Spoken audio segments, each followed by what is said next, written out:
히브리서 10장 1절부터 18절 교독하겠습니다. 율법은 장차 올 좋은 일의 그림자일 뿐이요 참 형상이 아니므로 해마다 늘 드리는 같은 제사로는 나오는 자들을 언제나 온전하게 할 수 없느니라. 그렇지 아니하면 섬기는 자들이 단번에 정결하게 되어 다시 죄를 피하는 일이 없으리니 어찌 제사드리는지를 그치지 아니하였으리.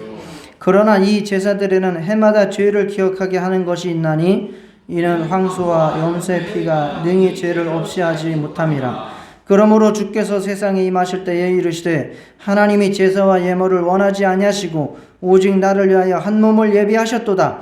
번제와 속죄제는 기뻐하지 아니하시나니 이에 내가 말하기를 하나님이여 보시옵소서. 두루마리 책에 나를 가리켜 기록된 것 같이 하나님의 뜻을 행하러 왔나이다 하셨느니라.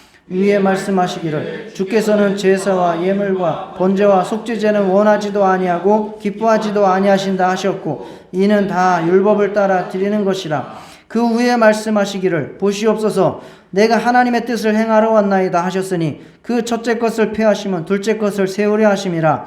이 뜻을 따라 예수 그리스도의 몸을 단번에 들이심으로 말미암아 우리가 거룩함을 얻었노라. 제사장마다 매일 서서 섬기며 자주 같은 제사를 드리되 이 제사는 언제나 죄를 없게 하지 못하거니와 오직 그리스도는 죄를 위하여 한 영원한 제사를 드리시고 하나님 우편에 앉으사 그 후에 자기 원수들을 자기 발등상이 되게 하실 때까지 기다리시나니 그가 거룩하게 된 자들을 한 번의 제사로 영원히 온전하게 하셨느니라. 또한 성령이 우리에게 증언하시되 주께서 이르시되 그날 후로는 그들과 맺을 언약이 일하시고 내 법을 그들의 마음에 두고 그들의 생각에 기록하리라 하신 후에 또 그들의 죄와 그들의 불법을 내가 다시 기억하지 아니하리라 하셨으니 이것들을 사하셨은즉 다시 죄를 위하여 제사 드릴 것이 없느니라. 아멘. 예, 지난주에는 짐승의 피를 대체하는 대속죄일의 희생 제물이신 예수 그리스도 피에 대해서 말씀을 드렸고 그 피가 바로 하나님의 모든 약속을 우리에게 이루어지게 하는 복의 근원이자 심판을 초월하게 하는 유월절 피라는 말씀을 전해드렸습니다. 오늘은 이 제물과 제사, 지금까지 쭉 해서 이어져 오던 이 율법과 또 대제사장과 이 제물과 제사에 이제 종결을 짓는 그러한 부분입니다. 그래서 이 제물과 제사를 종결 지으면서 율법과 복음, 더 크게는 구약과 신약에 대해서 그 관계를 살펴보고 신약의 성도가 드릴 제사는 어떠한 것인가를 이제 말씀을 드리도록 하겠습니다. 다윗은 시편에서 이미 구약의 제사가 폐지될 것을 알고 있었다고 말씀하고 신약에서 온전한 제사가 이제 있을 것을 미리 알고 하나님께서 깨닫게 해주셔서 알고 그것이 바로 하나님께서 예비하신 한 몸이라는 사실을 오늘 그 시편의 말씀을 인용해서 우리에게 증거하고 있습니다. 그래서 우리는 율법과 진리, 구약과 신약의 관계를 잘 깨달아야 됩니다. 율법이라고 하는 것은 모형과 그림자라고 말하지만 그것은 제사 의식과 어떤 절기와 이런 것들에 관련된 것이고 하나님을 섬기고 이웃을 사랑하는 그러한 정신적 요소는 신약에 와서도 그대로 유지되는 것입니다. 이제는 우리가 예수 그리스도의 피로 제사함 받아서 예수 그리스도를 따라서 성령의 충만함으로 하나님을 섬기는 삶을 살아야 되는 그러한 진리의 성도입니다. 우리가 믿음으로 하나님을 섬기고 이웃을 사랑하는 그것이 바로 우리가 이 땅에서 지금 우리가 드려야 될 산 제물이 되는 진리의 제사, 영적 예배임을 함께 오늘 깨달으실 수 있기를 축복합니다. 예, 먼저 영원한 속죄를 위해 하나님께서 한 몸을 예비하셨다라고 하는 말씀을 드리겠습니다. 우리가 몇 주간 반복해서 히브리서에서 강조되는 말씀을 이제 배웠는데, 그것은 바로 구약의 율법 제사는 완전하지 못하다.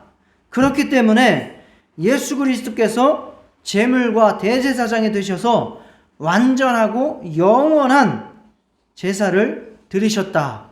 그래서 이제 더 이상 구약의 짐승과 대제사장의 제도는 폐지되었다. 필요가 없게 되었다라고 하는 말씀을 계속해서 들으셨습니다. 이해하셨죠?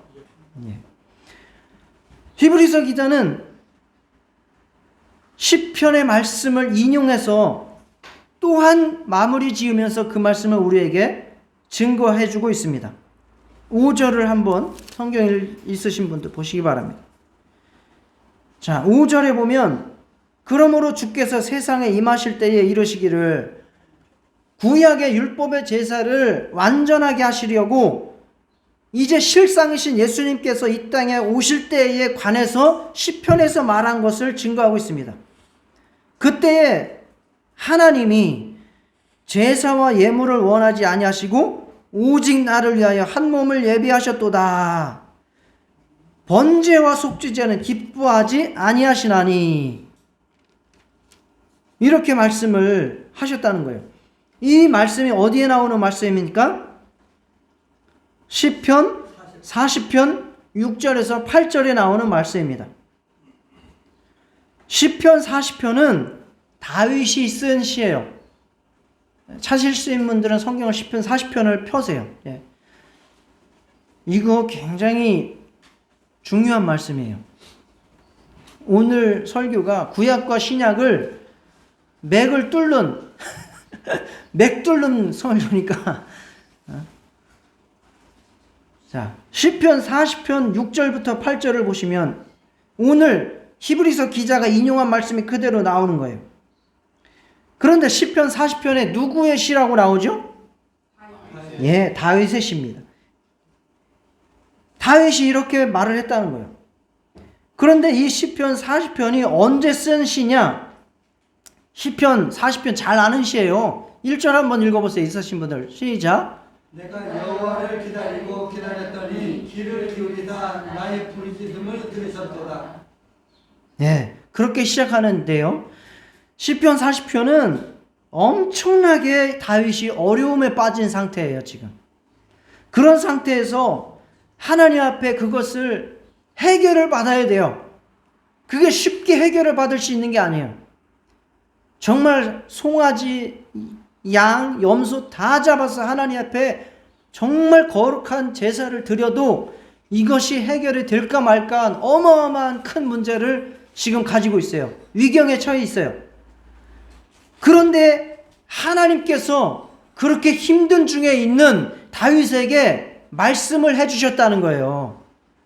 그게 바로 6절부터 8절이에요. 자, 6절에 보면 주께서 내 귀를 통하여 내게 들려주시기를.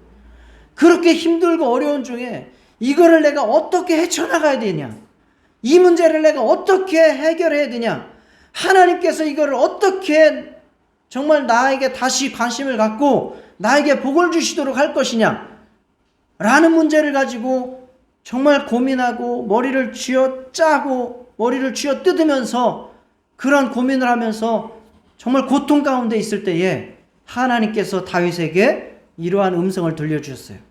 뭐라고요? 제사와 예물을 기뻐하지 아니하며 번제와 속죄제를 요구하지 아니하신다. 구약에서 이러한 생각은요, 가히 혁명적입니다.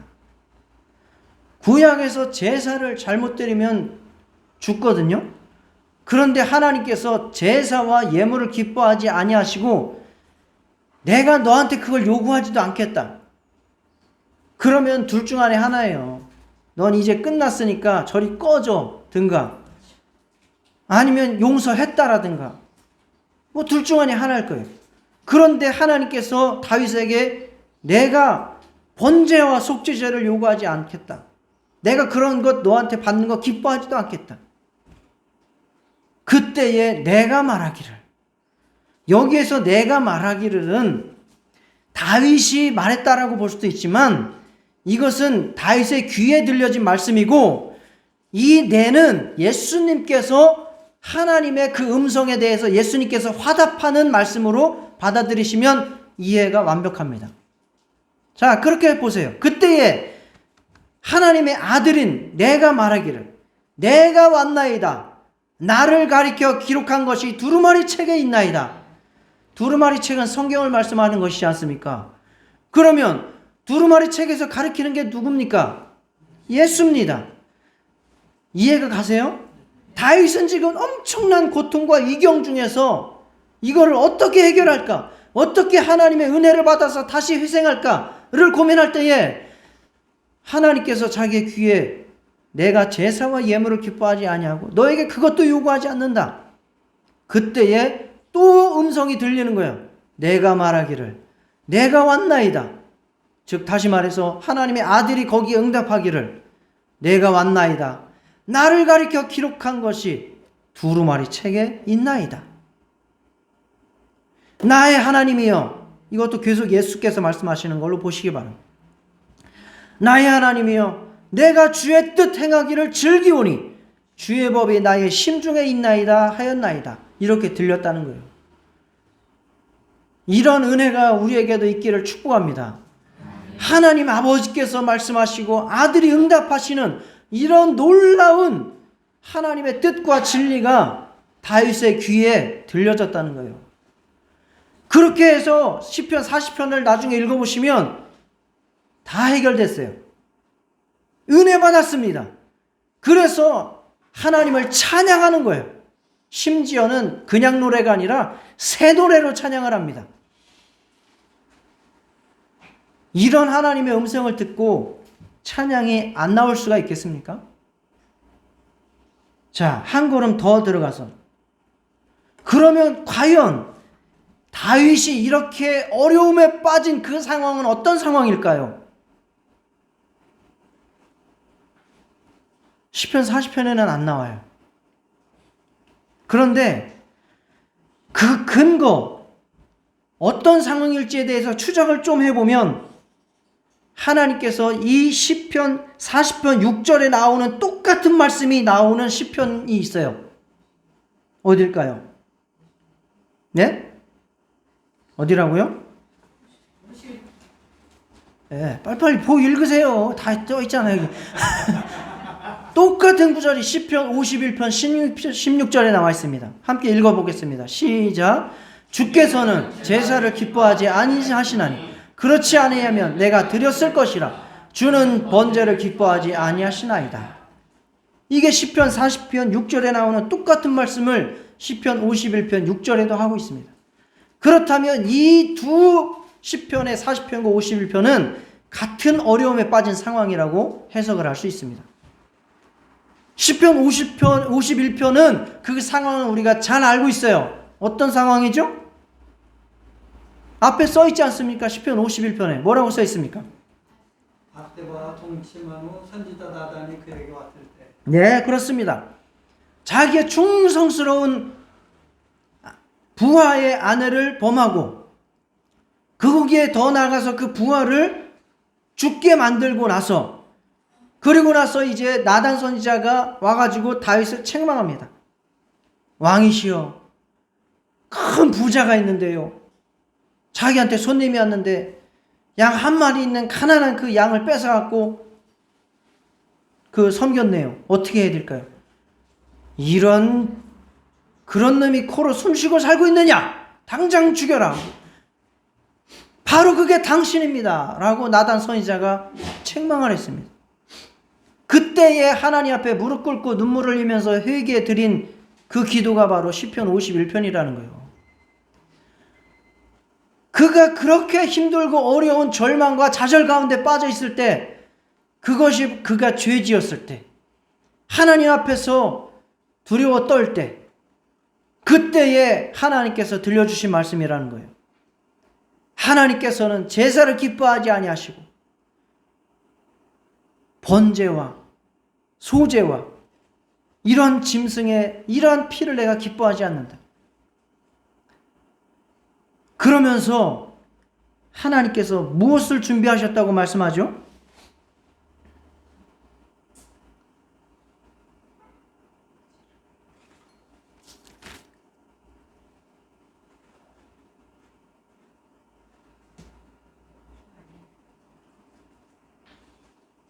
한 몸을 예비하셨도다 라고 말씀합니다.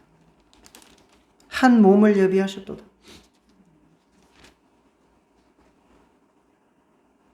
자, 히브리서로 돌아와서 9절에 보면 그 후에 말씀하시기를 보시옵소서 내가 하나님의 뜻을 행하러 왔나이다 하셨으니 그 첫째 것을 폐하시면 둘째 것을 세우려 하심이라. 이 뜻을 따라 예수 그리스도의 몸을 단번에 들이심으로 말미암아 우리가 거룩함을 얻었노라 라고 말씀하고 있습니다. 한 몸, 바로 하나님께서 다윗의 그 엄청난 죄악 가운데서 두려워 떨고 있을 때에 하나님 앞에서 단절되고 그래서 영원히 저주받을 그러한 상황에 처해 있을 때에 구약의 송아지와 염소와 양의 피가 아니라 한 몸을 예비하셨다라고 하나님께서 들려주셨고, 그 예비하신 한 몸이라는 것이 결국은 하나님의 아들 예수께서 그 아버지의 뜻을 따라서 복종하여 순종하여 이루신 십자가의 죽음과 거기에서 흘리신 피라는 사실을 말씀하고 있는 것입니다. 바로 예수 그리스도의 그 순종과 그 피, 바로 그것이 우리의 저와 여러분의 그 죄악 가운데 두려워 떨고 있는 이 상황을 해결하기 위한 영원한 속죄의 제사임을 믿으시기 바랍니다.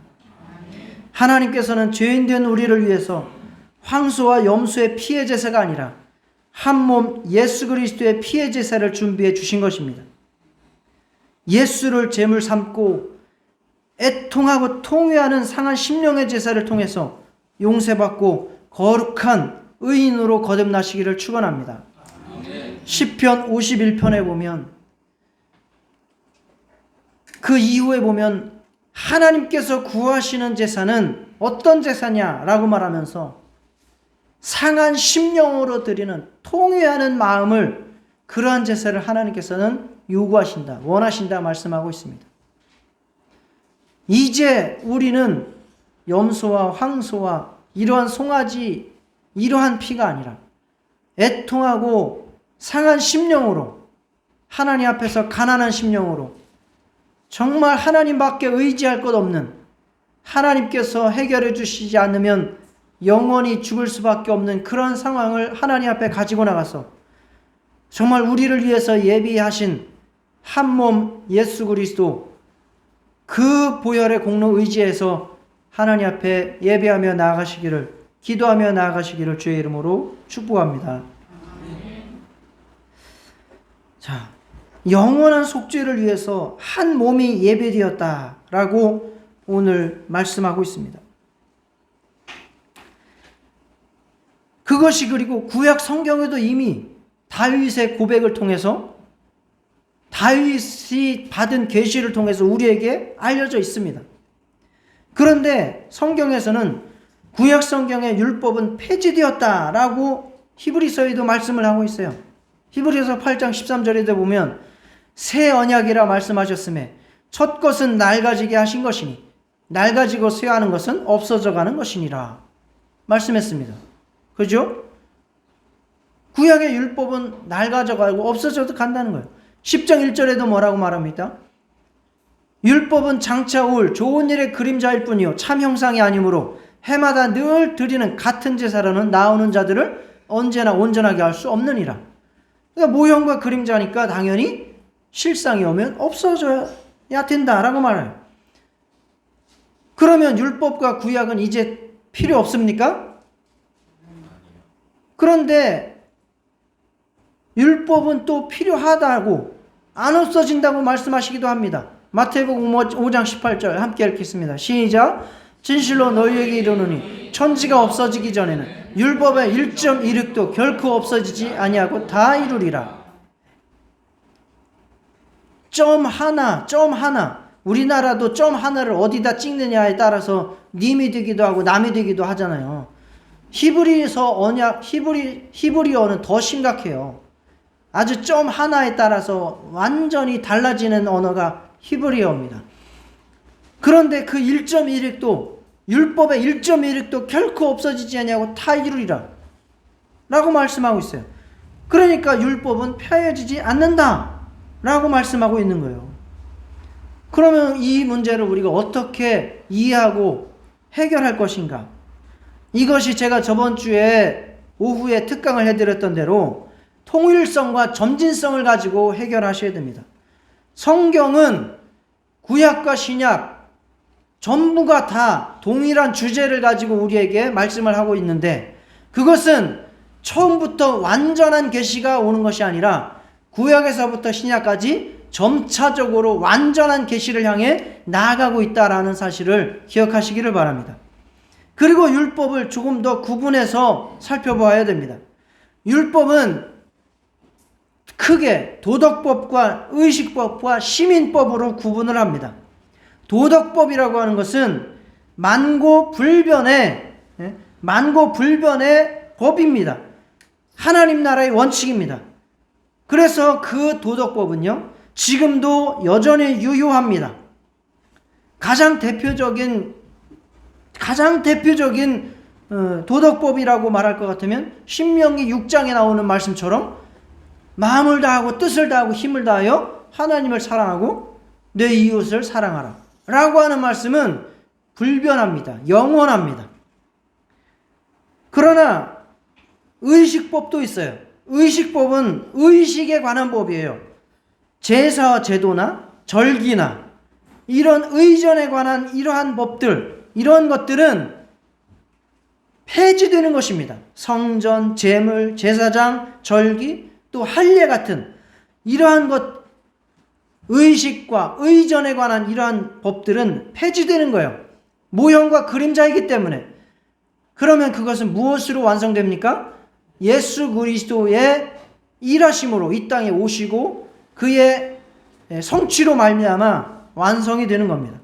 그리고 시민법이 있어요. 시민법은 이스라엘이 하나님을 섬기는 신정국가로서 그 시대에 그 상황에 맞는 그러한 법들입니다. 대표적인 것들이 뭐냐면 눈에는 눈, 이에는 이와 같은 법들이에요. 그래서 그들은 그렇게 그들의 나라, 사회 체제를 유지해 나갔던 것입니다. 이것은 우리가 그 뜻은 좋으나 그대로 지키면 곤란해지는 때가 많아요. 구약 성경에서는 우상 딴지가 있으면 우상 딴지를 어떻게 하라 그래요? 다 부셔버리라 그래요. 율법은 그렇게 그래요. 그런데 지금 우리가 가지고 절간에 가가지고 부처들 다 데려 부수면 어떻게 돼요? 내일 감옥소에서 뵙겠습니다. 저 신방 갖겠습니다. 이런 상황이 벌어지는 거예요. 그러니까 그것은 시대와 상황에 맞게 지금 새롭게 적용을 해서 우리가 지켜나가야 될 법들입니다. 자, 도덕법도 있고 의식법도 있고 시민법도 있는데 율법이 이렇게 있는데 결국 이러한 법들은 동일하게 자 무엇을 말하고 있느냐? 어떠한 율법사가 예수님한테 와가지고 물었죠? 뭐라고 물었어요? 하나님 선생이요, 율법에서 말하고 있는 것이 뭡니까? 율법에서 가장 큰 계명이 뭡니까? 라고 말했을 때 예수님께서 뭐라고 말씀하셨습니까? 하나님을 사랑하고 이웃을 사랑하라. 하나님 사랑과 이웃 사랑이 바로 율법이라고 말씀하셨어요. 자, 그래서 결국 구약에서 말하는 율법은 하나님 사랑하고 이웃 사랑이에요. 이 중에서 모형적인 것들은 없어지고 예수 그리스도로 대체하는 거예요. 예수 그리스도와 성령으로 대체하는 거예요. 그리고 나머지 모든 말씀은 우리가 그대로 받아들여서 하나님 사랑하고 이웃 사랑하는데 지키면 되는 것입니다. 이제는 우리가 예수 그리스도로 죄사함 받아서 예수 그리스도를 따라서 성령 충만함을 받아서 하나님을 사랑하고 이웃을 살아가면 그것이 바로 진리에 속한 성도, 신약의 성도로서의 삶을 온전하게 살아가는 것입니다. 더 자세한 게 궁금하면 나중에 물어보시기 바랍니다. 자, 마태복음 5장. 그래서 로마서 13장 8절에서 10절에 보면 이렇게 말씀합니다. 피차 사랑의 빛 위에는 아무에게든지 아무 빛도 지지 말라. 남을 사랑하는 자는 율법을 다 이루었느니라. 간음하지 말라, 살인하지 말라, 도둑질하지 말라, 탐내지 말라 한 것과 그 외에 다른 계명이 있을지라도 내 이웃을 내 자신과 같이 사랑하라 하신 그 말씀 가운데 다 들었느니라. 그래서 성도님들은 굉장히 궁금한 게 많아요. 담배 펴도 돼요? 안 돼요? 술 먹어도 돼요? 안 돼요? 누구 좀 접해도 돼요? 안 돼요? 미워해도 돼요? 안 돼요? 하나하나 다 자기의 상황에서 궁금한 게 많죠. 자, 그거는 율법적인 신앙이에요. 그러면 신약에 속한 우리들은 어떻게 해야 됩니까? 내가 지금 하는 생각과 하는 말과 내가 하려고 하는 행위가 하나님을 사랑하는 것이냐? 정말 내가 이웃을 사랑하는 것이냐? 자기한테 정직하게 물어보고 내가 정말 이것이 하나님을 사랑하는 것이다. 이웃을 사랑해서 하는 것이다. 라고 결론이 내려지면 그대로 하셔도 됩니다. 그러나 내가 이것이 하나님을 사랑하지도 않는 것이고 이웃을 사랑하지도 않는 것인데 내가 꼭 이것을 하고 싶어서 어쩔 수 없이 해야 된다.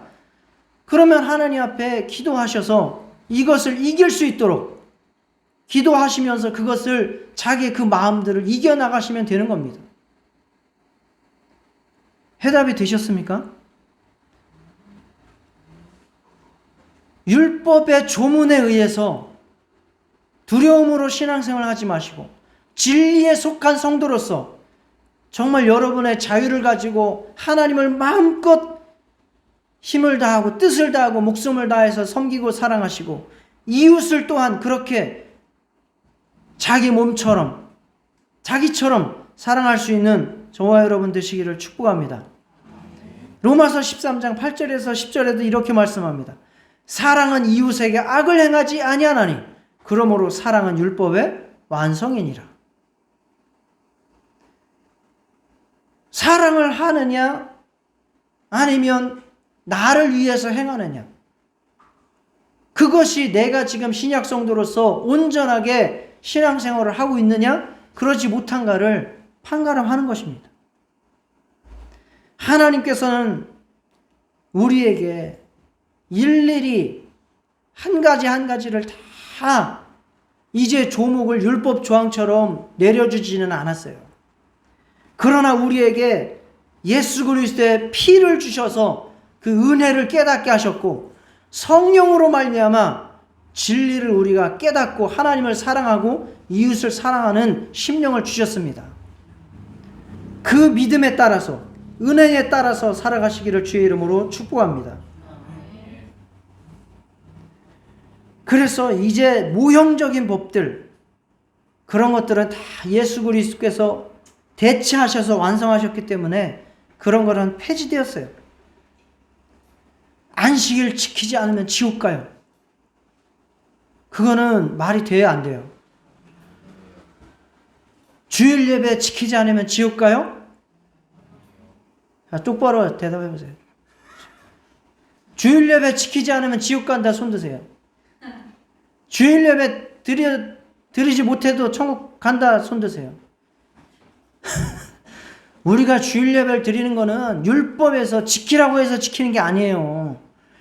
모이는 교회로서 함께 공동체로서 말씀을 받고 성찬을 하고 전도하고 봉사하고 주의 일을 다 잘하고 한 주간을 모아서 하나님을 만나는 시간으로 모이는 것이지 율법에 따라서 우리가 모이는 것이 아닙니다.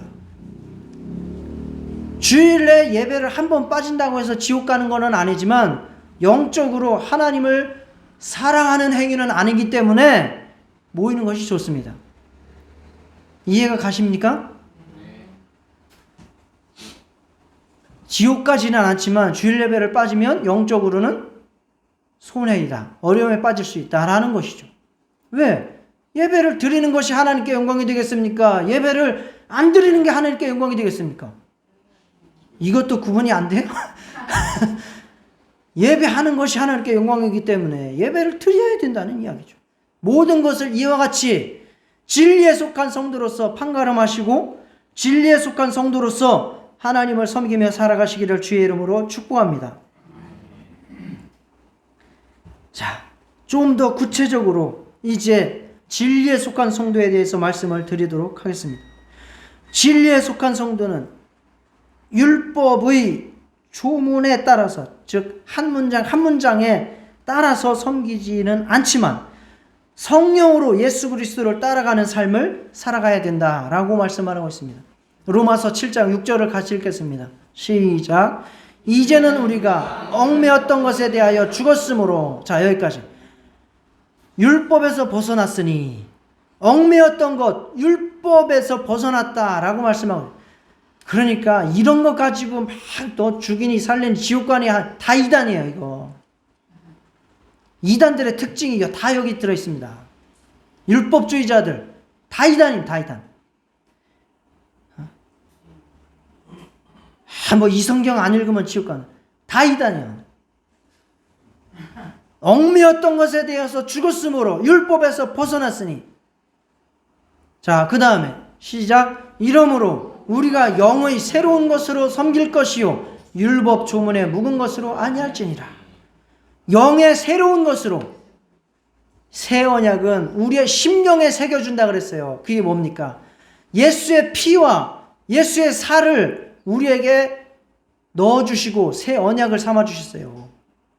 성령께서 우리 안에 임하셔서 그 말씀이 우리 안에 거하게 하셨어요. 역사하게 하셨습니다. 이게 영의 새로운 것으로 섬긴다는 거예요. 정말 진리가 여러분의 심령 안에 임하고 성령으로 충만하시기를 주의 이름으로 축원합니다. 그러면은 율법주의자처럼 누가 하라고 해가지고 신앙생활을 하지 않습니다. 내가 예배 드리고 싶고, 내가 봉사하고 싶고, 내가 전도하고 싶고, 정말 그때는 하지 말라고 해도 해요. 그런 경험 있으시기를 축복합니다. 진짜예요.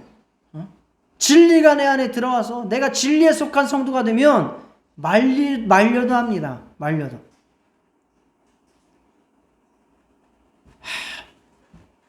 정말 성도님들이 무서워서 율법주의자처럼 그렇게 신앙생활 하지 말고 성령으로 충만하고 진리로 받은 그 말씀에 따라서 은혜로 충만한 신앙생활, 하나님 앞에 예배하고 섬기고 헌신하고 정말 이웃을 향해서 전도하고 섬기며 사랑하는 그러한 신앙생활, 충만한 진리의 성도 다 되시기를 주의 이름으로 축원합니다.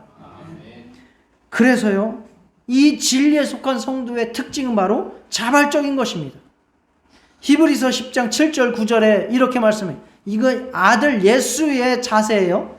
내가 말하기를 하나님이여 보시옵소서. 두루마리 책에 나를 가르쳐 기록된 것 같이 하나님의 뜻을 행하러 왔나이다.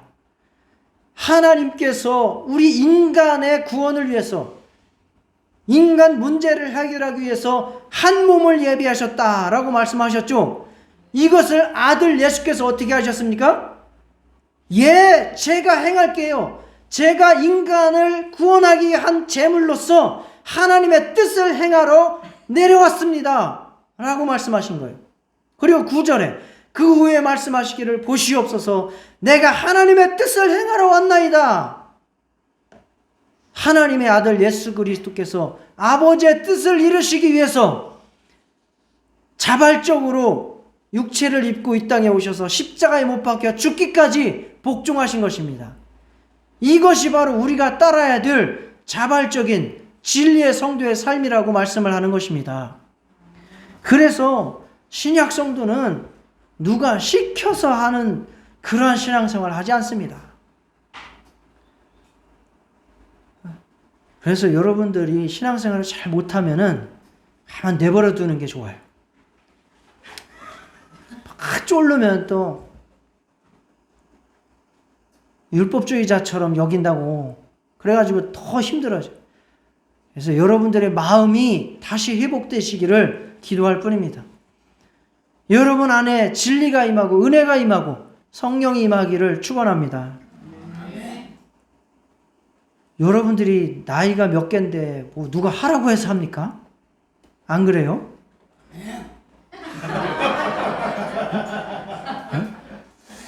여러분들 예배 드리라고 해서 드리는 사람 있어요?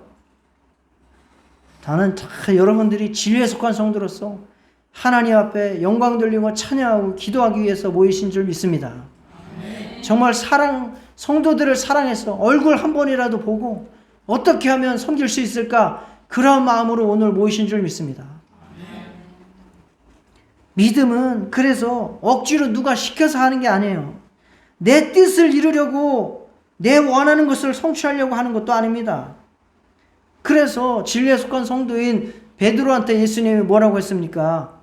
내가 진실로 진실로 내게 이르노니 내가 젊어서는 스스로 띠띠고 원하는 곳으로 다녔거니와 늙어서는 내 팔을 벌리니 남이 내게 띠띠우고 원하지 않는 곳으로 데려가리라.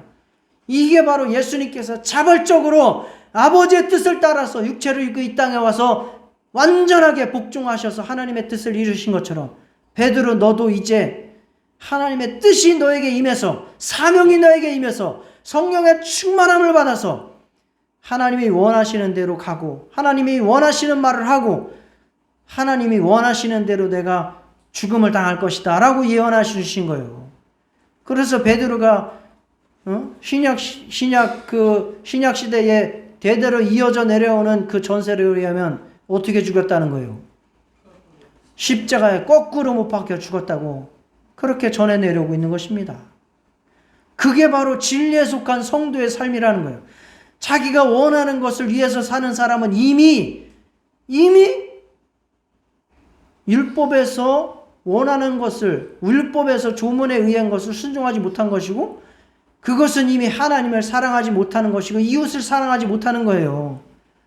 내가 원하는 것을 쫓아가는 사람은 이미 율법에도 원하는 성도의 삶이 아니지만 진리에서도 원하는 성도의 삶이 못 된다는 거예요. 이해가 가십니까? 율법에서 원하는 것도 이루지 못하면 진리에서도 원하는 것을 이루지 못하는 거예요. 율법과 진리가 다른 것이 아니라 하나님 사랑, 이웃 사랑은 똑같아요. 단지 도구가 짐승이냐 예수로 많이 바뀌었다라는 사실을 우리가 깨달아야 됩니다. 그래서 우리는 이제 나를 위해서 내 욕심을 따라서 가라는 삶이 아니라 정말 하나님께서 원하시는 것을 하나님 사랑, 이웃 사랑의 그 정신과 그 신앙생활을 자발적으로 이렇게 해 나가는 그러한 신앙생활이 바로 진리에 속한 성도, 신약의 성도라고 정말 우리에게 말씀해 주고 있는 것입니다. 하나님의 뜻이 드러나는 삶, 그러한 삶을 살아가는 진리의 성도 되시기를 축원합니다.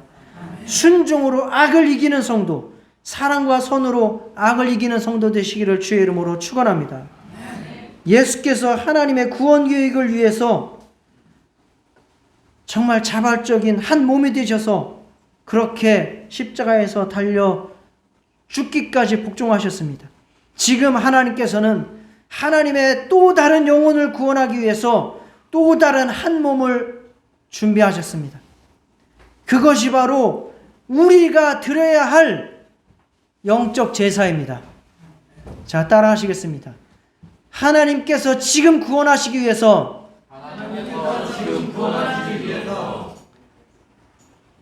준비하신 제물이 바로 나의 삶이다. 그것이 바로 로마서 12장 1절의 말씀입니다. 같이 읽겠습니다. 시작. 그러므로 형제들아 내가 하나님의 모든 자비하심으로 너희를 권하노니 너희 몸을 하나님이 기뻐하시는 거룩한 산 제물로 드리라. 이는 너희가 드릴 영적 예배니라. 이제 우리는 구약의 제사처럼 모여가지고 양 잡고 소 잡고 해서 제사 드리지 않습니다. 그러면 이제 어떻게 하라고요?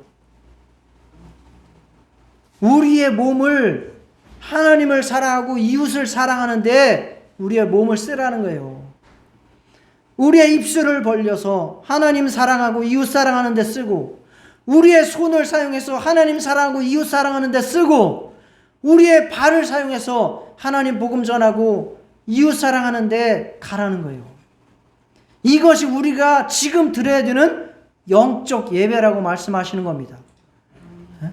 지금 우리는 율법주의자처럼 안식일을 지키는 그런 예배를 드리는 게 아니라 먹든지 마시든지 무엇을 하든지 하나님의 영광을 위해서 살아가는 그것이 바로 우리가 드려야 되는 영적 예배임을 알고 믿고 그렇게 살아가시기를 주의 이름으로 축원합니다. 마지막 정리하면서 말씀드리겠습니다. 따라하시겠습니다. 하나님께서 내 죄를 해결하시기 위해서 한 몸 예수 그리스도를 준비하셨듯이 하나님께서 이 시대에 구원받을 자를 위해서 한 몸 나를 준비하셨다.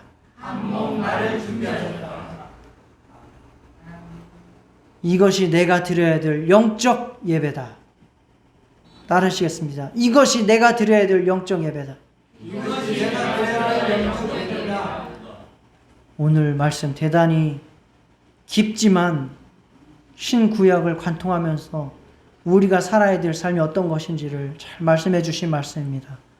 정말 우리가 한 몸 예수 그리스도로 구원받았으니 우리가 또한 하나님의 예배하신 한 몸으로서 영적 예배를 드리는 삶을 살게 해달라고. 그게 바로 성찬입니다. 성찬이 우리의 영혼의 양식 되시는 예수 그리스도의 피와 살을 기념하고 우리가 또한 나가서 다른 영혼을 구원하기 위한 피와 살이 되는 그러한 것을 기념하는 거예요. 그러한 삶을 살게 해달라고 다 같이 기도하시겠습니다. 하나님 아버지, 우리가